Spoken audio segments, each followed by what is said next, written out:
Hello students, आज की इस वीडियो में आज मैं आप लोगों को पढ़ाने वाला हूँ लेखा शास्त्र के अध्याय 5 को। तो लेखा शास्त्र के अध्याय 5 में है विशेष उद्देश्य पुस्तकें या सहायक भैया भाग 1। तो चलो स्टार्ट करते हैं। तो देखो, सबसे पहले हम लोग टॉपिक जो देखने वाले हैं ये हमारा है शब्दावली, है ना। शब्दावली को देखेंगे। शब्दावली का पहला टॉपिक है क्रय बही। क्रय बही को दो नामों से, मतलब क्रय बही के एक और नाम है जिसे हम क्या कहते हैं, बीजक कहते हैं। देख सकते हो यहाँ पे बीजक बही। कई बार क्या होता है कि प्रश्न क्रय बही हमने पढ़ा है और बीजक बही के नाम से आ गया, तो आपको इनका उत्तर एक ही लिखना है। क्रय बही और बीजक बही एक ही है। क्या है उत्तर? उधार किए गए माल का लेखा जिस बही पे किया जाता है। देखो, उधार किए गए, है ना। उधार से मान लो हमने खरीदा है कोई चीज़, क्रय मतलब खरीदना, तो उधार से कोई चीज़ हमने खरीदा है, उसका लेखा जिस बही में किया जाता है उसी को हम क्या कहते हैं, क्रय बही या बीजक बही कहते हैं। क्लियर? पहला टॉपिक। दूसरा टॉपिक देखो, अब विक्रय बही। विक्रय मतलब बेचना, तो उधार से ही संबंधित रहेगा यहाँ पे। और इस विक्रय बही को एक और नाम से जाना जाता है, इसे हम विक्रय रोजनामचा के नाम से भी जानते हैं। तो विक्रय बही क्या होता है? उधार बेचे गए माल का लेखा जिस बही में किया जाता है उसे हम विक्रय बही या विक्रय रोजनामचा कहते हैं। क्लियर हुआ? तीसरा देखो, ये काफ़ी इंपॉर्टेंट प्रश्न है ना। जब भी आपके एग्जाम में यहाँ से प्रश्न आएगा तो 1 नंबर या 2 नंबर में यहीं से प्रश्न आएंगे। तो छोटा छोटा जो टॉपिक है इनको इसीलिए बताया जाता है। इसके बाद क्रय वापसी बही। क्रय वापसी बही क्या होता है? खरीदे गए व्यापारिक माल जिन्हें किन्हीं कारणवश वापस किया जाता है ना। क्रय वापसी का मतलब आपको समझ में आ गया, वापस करना। तो किसी कारणवश उसे वापस कर दिया जाता है, उनका लेखा क्रय वापसी बही में किया जाता है। ठीक है, क्रय वापसी बही में किया जाता है, ये भी क्लियर होगा। विक्रय वापसी। अब विक्रय वापसी क्या है? विक्रय के पश्चात ग्राहक किसी कारणवश माल लौटा देते हैं तो उसका लेखा विक्रय वापसी बही में किया जाता है। नेक्स्ट है प्राप्य विपत्र बही। ये क्या होता है? भुगतान स्वरूप व्यापारी को प्राप्त बिल, हुंडी, प्रतिज्ञा पत्र या विलय का प्रारंभिक लेखा करने की बही को प्राप्य विपत्र बही कहते हैं। इसके बाद नेक्स्ट है देय विपत्र बही। व्यापारी द्वारा किए जाने वाले भुगतान में जो विपत्र स्वीकृत किए जाते हैं उनका प्रारंभिक लेखा करने की बही को देय विपत्र बही कहते हैं। इसके बाद है मुख्य जनरल। ऐसे व्यवहारों का प्रारंभिक लेखा करने की बही जिनका प्रारंभिक लेखा क्रय बही, विक्रय बही या क्रय वापसी बही, विक्रय वापसी बही, प्राप्य विपत्र बही, देय विपत्र बही में नहीं हो पाता है उसे हम मुख्य जनरल कहते हैं। मतलब उन सभी में नहीं होगा तभी ये क्या कहलाएगा? मुख्य जनरल कहलाएगा। ठीक है, नेक्स्ट टॉपिक देखते हैं। अब आते हैं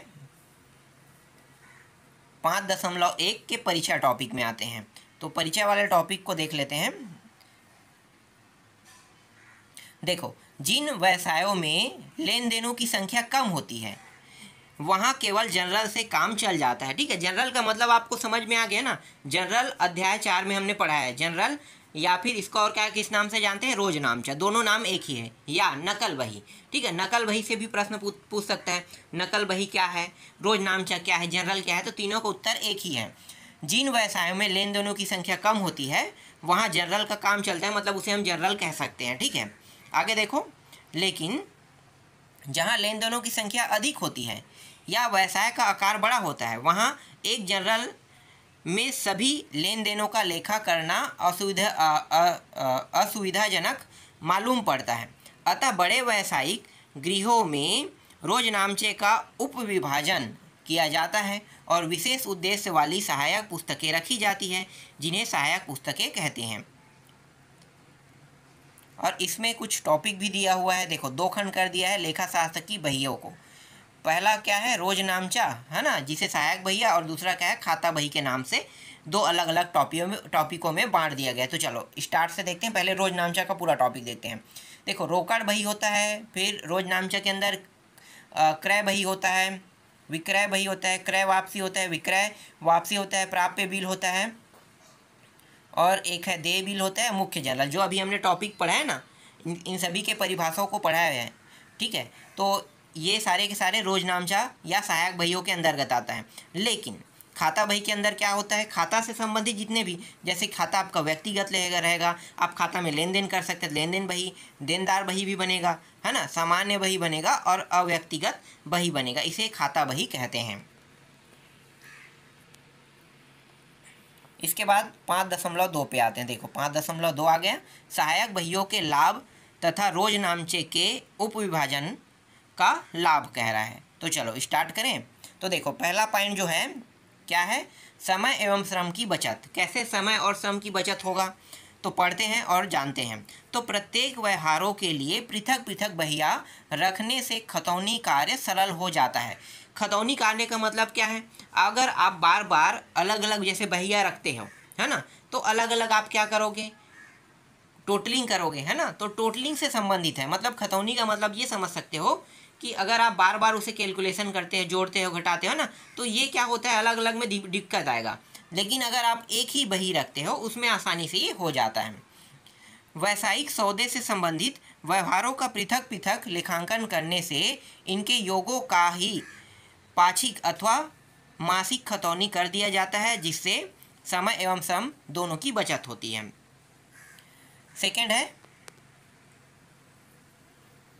कार्य विभाजन। नाम से स्पष्ट है, कार्य विभाजन मतलब कार्यों को क्या कर दिया जाएगा, अलग अलग। लेकिन जो इसमें लिखा है उसको पढ़ के देख लेते हैं, ठीक है, थोड़ा सा टॉपिक अलग थोड़ी है।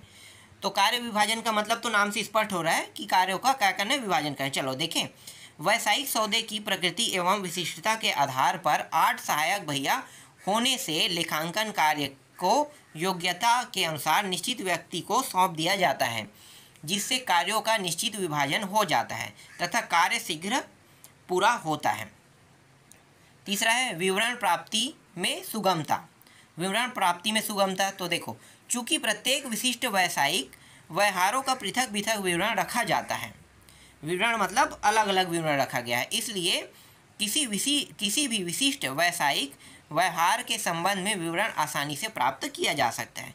सरल है भाई, आपको भी पता है, मुझे भी पता है कि अलग अलग अगर सब्जेक्ट है तो अलग अलग सब्जेक्ट अलग अलग ही कापी बनेगा, अलग अलग पेपर होगा, तो यही तो कहलाएगा ना विवरण, यही ये कहना चाह रहा है।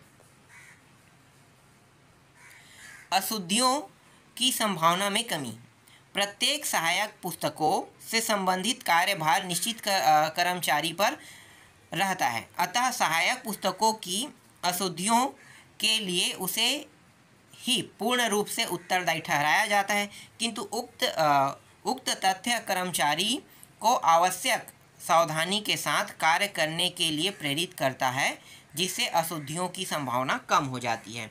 एकदम सरल और सिंपल शब्दों में अगर ये कहा जाए तो मैं ये कहूँगा कि आपके पास पुस्तकें हैं ना, तो आपके पास पुस्तकें हैं तो आपको पढ़ाने के लिए शिक्षक होगा, तो हर शिक्षक अपने सब्जेक्ट को पढ़ाएगा, दूसरे के सब्जेक्ट को तो पढ़ाता नहीं है ना। तो अपने सब्जेक्ट को जो पढ़ाएगा तो उसमें जितना भी अगर जितना पढ़ाया सिलेबस कहीं पे गलत हुआ है कहीं पे सही हो तो उसका उत्तरदायी कौन रहेगा, आपके टीचर ही रहेंगे। अगर गलत पढ़ाया है तो अगर आपने गलत समझा तो आप उसके उत्तरदायी रहेंगे। तो ये यही कहना चाह रहा है। और इसके बाद आते हैं अशुद्धियों की जांच में सुगमता।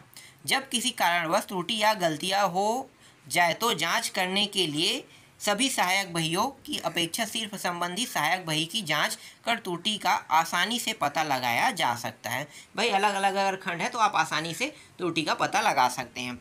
जैसे कि मैथ्स के क्वेश्चन को किस में दे देना, अंग्रेजी में दे देना, हिंदी में दे देना, तो आपको पता है कि ये जो क्वेश्चन है ये किसका है, मैथ्स का है, तो भाई आप आसानी से पता लगा लोगे ना कि भाई मैथ्स का क्वेश्चन है, अगर हमारा आज मैथ्स का पेपर है तो गलती से ये क्वेश्चन अंग्रेजी या हिंदी में डल चुका है तो ये इस टॉपिक के अंतर्गत नहीं आता है, तो आपको पता चल जाता है ना। कब पता चलेगा, अलग अलग के हिसाब से, ठीक है, ये वैसा ही है। आगे देखो छठवां टॉपिक खतौनी में सुविधा। चूँकि प्रत्येक व्यावसायिक व्यवहारों के संदर्भ में पृथक पृथक सहायक बहिया रखी जाती है, जिनके विशिष्ट व्यावसायिक व्यवहारों का विस्तृत विवरण एक ही बही में उपलब्ध रहता है, साथ ही निर्धारित अवधि के योग के आधार पर एक ही खतौनी द्वारा खाते में लेखांकन किया जा सकता है, अतः बार बार खतौनी की कठिनाइयाँ भी समाप्त हो जाती है तथा खातों में लेन देन की संख्या सीमित रहती है। तो ये होता है खतौनी में सुविधा। इसके बाद छल कपट। पर नियंत्रण, कैसे छल कपट पर नियंत्रण रखेगा?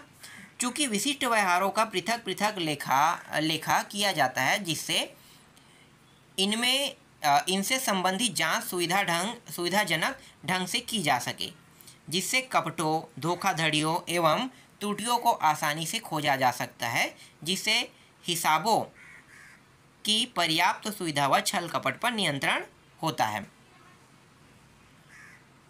8वां है विशिष्टता का लाभ। एक ही कर्मचारी द्वारा विशिष्ट व्यवहारों से संबंधित लेखांकन कार्य किया जाता है, जिससे उन व्यवहारों की बारीकियों को वह पूरी तरह से समझता है। इस प्रकार सहायक बहियों द्वारा लेखांकन से लेखांकन कार्यों में विशिष्टता का लाभ भी प्राप्त होता है। 9वां है कर्मचारियों की कार्य क्षमता में वृद्धि। चूँकि कर्मचारियों को लगातार एक ही बही का कार्य करना होता है, जिससे उनकी कार्य क्षमता में वृद्धि होती है, वह कम समय में ही अधिक और ठीक कार्य कर सकता है। इसके बाद 10वां पॉइंट है दायित्व बोध। सहायक पुस्तकें लिखने के लिए उत्तरदायी व्यक्ति जानता है कि यदि उसकी लिखी हुई बही में कोई त्रुटि पाई जाती है तो वही व्यक्ति इसके लिए उत्तरदायी ठहराया जाएगा, अतः वह सावधानीपूर्वक कार्य करता है।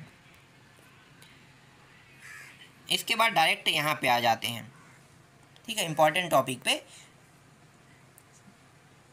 देखो सहायक बहियों के बारे में यहाँ पे बताया गया है ना, तो सीधा डायरेक्ट इस टॉपिक पे आते हैं। बाकी जो टॉपिक है इतना इम्पॉर्टेंट नहीं है, ठीक है। तो देखो क्रय बही के बारे में बताया, विक्रय है, क्रय वापसी है, विक्रय वापसी है, प्राप्य बिल है, देय बिल है और मुख्य जर्नल दिया हुआ है, ठीक है। तो देखो 5.3 को 5.3 में है क्रय बही या क्रय पुस्तक। ये क्रय बही के बारे में हमने पढ़ा है ना, बीजक और क्रय बही दोनों एक ही है, याद रखना, क्रय बही और बीजक दोनों एक ही है। तो क्रय बही खाता बनाने वाले हैं, तो चलो पहले थोड़ा सा पढ़ लेते हैं इसके बारे में क्या दिया हुआ है। तो देखो प्रत्येक बड़े व्यापार गृह में प्रतिदिन बड़ी मात्रा में माल उधार खरीदा जाता है। उधार खरीदे गए माल का लेखांकन पृथक करने हेतु ऐसे व्यापार गृह में जिस बही का उपयोग किया जाता है उसे हम क्या कहते हैं, उस बही को क्रय बही या फिर बीजक बही कहते हैं, याद रखना, है ना। कई बार क्या होगा, बीजक के नाम से आएगा, इसलिए मैं बीजक बही और क्रय बही को दोनों को एक ही रूप में आपको बता रहा हूँ, ठीक है। और यहाँ पे देखो एक नाम और दे दिया इसके साथ, या उसे क्रय पुस्तक भी कहते हैं, कह रहा है क्रय बही या क्रय पुस्तक, है ना। तो दोनों नाम एक ही है, अलग समझना मत। आगे देखो इस बही को बीजक बही, देखो यहाँ पे नाम भी दे दे, इस बही को बीजक बही, क्रय रोजनामचा, क्रय दैनिक बही भी कहा जाता है। मतलब इसके अलावा और कुछ नाम निकल के आ रहा है, क्रय रहेगा आगे में, क्रय बही, बीजक बही, क्रय रोजनामचा, क्रय दैनिक बही भी कहा जाता है। क्रय बही में माल के मूल्य के साथ माल के पैकिंग सामग्री या बारदाना आदि का मूल्य भी शामिल कर लिया जाता है। ये बारदाना का मतलब समझते हो, जिसमें भरा जाता है, ठीक है। जैसे कि बोरी आता है, बोरा आता है ना, तो उसे हम बारदाना कहते हैं, ठीक है, क्योंकि उसी में हम क्या करेंगे, भरेंगे। तो जो हमारा सामान रहेगा जैसे कि गेहूँ चावल, उसको भरेंगे किसमें, बोरी में, तो बोरी को ही बारदाना कहा जाता है, याद रखना। क्योंकि इस प्रकार की प्राप्त सामग्री को क्रय का एक हिस्सा माना जाता है। अब यहाँ पे जो टॉपिक दिया है इनको देख लो, क्या है, क्रय बही में किन व्यवहारों का लेखा किया जाता है। तो क्रय बही में एक तो है उधार खरीदे गए माल का तथा माल के साथ क्रय किए गए माल के बारदाने या अन्य पैकिंग सामग्री का क्या करते हैं, क्रय बही में व्यवहार का लेखा किया जाता है, ठीक है। ये टॉपिक क्लियर हुआ। इसके बाद देखो नेक्स्ट टॉपिक, क्रय बही में क्रय के कौन से व्यवहारों को नहीं लिखा जाता है। तो पहला है नगद क्रय, इसे रोकड़ बही में लिखा जाता है, ठीक है। नगद क्रय को रोकड़ बही में लिखा जाता है। प्रेषण अथवा चालान पर प्राप्त माल, यह क्रय नहीं है, इसलिए इसे क्रय बही में नहीं लिखा जाता है। तीसरा है स्वीकृति पर प्राप्त माल, स्वीकृति की शर्त पर प्राप्त माल क्रय नहीं है। चौथा है संपत्तियों के क्रय का लेखा, इसका लेखा क्रय बही में नहीं किया जाता है, जैसे उधार खरीदे गए फर्नीचर, मशीन आदि का लेखा। नेक्स्ट टॉपिक है हमारा क्रय बही में लेखा करने की विधि, संपूर्ण विवरण विधि। पहला जो है संपूर्ण विवरण विधि है। ये संपूर्ण विवरण विधि क्या होता है, इस विधि के अनुसार क्रय बही में बीजक का संपूर्ण विवरण उतारा जाता है। जैसे विक्रेता का नाम, है ना, विक्रेता का नाम, आगे इससे एग्जाम्पल देखेंगे। विक्रेता का नाम, माल की मात्रा, माल का विवरण दर, कुल राशि, व्यापारिक बट्टा तथा शुद्ध राशि का पूर्ण विवरण दर्शाया जाता है। इस विधि से लेखा करने पर सबसे बड़ा लाभ यह होता है कि आवश्यक पड़ने पर क्रय बही से पूर्ण जानकारी प्राप्त हो जाती है, किंतु दोष यह है कि इसमें समय व श्रम का अत्यधिक अपव्यय होता है। अब इससे एक यहाँ पे क्रय बही खाता बना हुआ है ना, इसको देख लेते हैं। देखो क्या क्या लगता है। एक तो दिनांक रहता है, विवरण रहता है ना, बीजक क्रमांक, ठीक है, ये बीजक मतलब क्रय बही क्रमांक है, क्रय बही क्रमांक है। एक और इसका और क्या क्या नाम बना था भाई, क्रय रोजनामचा, और क्या था, क्रय दैनिक, ये भी था ना। तो ये जो टॉपिक जो दिया है इसके 3-4 नाम है बीजक क्रय का, बीजक क्रमांक का, है ना। तो चलो देखो, इसके बाद अगला क्या होता है, खाता पृष्ठ संख्या, फिर राशि, फिर शुद्ध राशि, ठीक है, ये सब होता है। तो ये खाता का प्रारूप है, इस प्रकार से होगा। अब इनके बारे में ये जो दिया है टॉपिक, इनके बारे में यहाँ पे थोड़ा थोड़ा बता दिया गया है। देखो एक तो है दिनांक से संबंधी, पहला टॉपिक क्या है, दिनांक है, जो यहाँ पे दिया हुआ है। इसमें क्रय की तिथि लिखी जाती है, आपको पता है कि जिस दिन आप सामान खरीदोगे उस दिन का तिथि लिखा जाएगा। फिर विवरण, विवरण में क्या होगा, इसमें सर्वप्रथम विक्रेता का नाम लिखा जाता है और उनके नीचे खरीदे गए माल का विवरण लिखा जाता है। जैसे यहाँ पे एक नाम लिख दिया, ABC, जो भी आपने खरीदा उसको हम XYZ रख देते हैं, इस प्रकार से। फिर अगला है बीजक क्रमांक, है ना, बीजक क्रमांक, इसमें बीजक पर अंकित क्रमांक लिखा जाता है। खाता पृष्ठ, इसमें खाता बही का वह पृष्ठ संख्या लिखी जाती है जिस पर खतौनी की जाती है। राशि, इसमें क्रय किए गए प्रत्येक माल के मूल्य का विवरण विस्तृत रूप से लिखा जाता है तथा जोड़ना घटाना भी इसी खंड में किया जाता है। ये सब तो आपको पता होगा ना, छोटा छोटा टॉपिक है, नाम से स्पष्ट हो रहा है। शुद्ध राशि, इसमें खरीदे गए माल की शुद्ध रकम लिखी जाती है जिसका भुगतान किया जाना होता है। फिर दूसरा टॉपिक आते हैं संक्षिप्त विधि। ये संक्षिप्त विधि क्या है, इस विधि में बीजक की सभी बातें नहीं लिखी जाती है, केवल विक्रेता का नाम एवं शुद्ध देय राशि को ही लिखा जाता है, अर्थात राशि हेतु केवल एक कॉलम ही शुद्ध राशि का होता है। इस विधि से सबसे बड़ा लाभ यह है कि इसमें समय की बचत होती है, किंतु दोष यह है कि भविष्य में यदि जानकारी प्राप्त करनी हो तो इस विधि से प्राप्त नहीं की जा सकती, अतः बीजक को सुरक्षित रखना पड़ता है। मतलब कह सकते हो कि अगर इसमें सिर्फ नाम है और सीधा पैसा है तो मतलब आपने क्या खरीदा इसकी कोई जानकारी नहीं है, इसलिए ये जो है भविष्य के लिए सुविधाजनक नहीं है कह रहा है। लेकिन इसमें समय की बचत जरूर होता है कह रहा है। लेकिन उधार लिए हो तो भाई आपको तो जानकारी रखना ही पड़ेगा, नगद है तो कोई दिक्कत नहीं है। इनका कहने का मतलब यही है। इसके बाद व्यापारिक बट्टा पे आते हैं। व्यापारिक बट्टा, इसमें संपूर्ण विधि है, एक संक्षिप्त विधि। पहले संपूर्ण विधि देख लेते हैं। इस विधि में व्यापारिक बट्टे को राशि खंड में माल के मूल्य में घटाते हुए दर्शाया जाता है तथा माल की शुद्ध राशि खंड में लिखी जाती है। इसके बाद संक्षिप्त विधि, इस विधि के अनुसार राशि का एक ही खंड रखा जाता है, अतः इस खंड में माल के मूल्य से बट्टा काट कर प्राप्त शुद्ध राशि को लिखा जाता है, अर्थात बट्टे को बही में प्रदर्शित नहीं किया जाता है। तो इस तरीके से 5.3 भी कंप्लीट हुआ। इसके बाद मैं आपको 5.4 को बताऊंगा।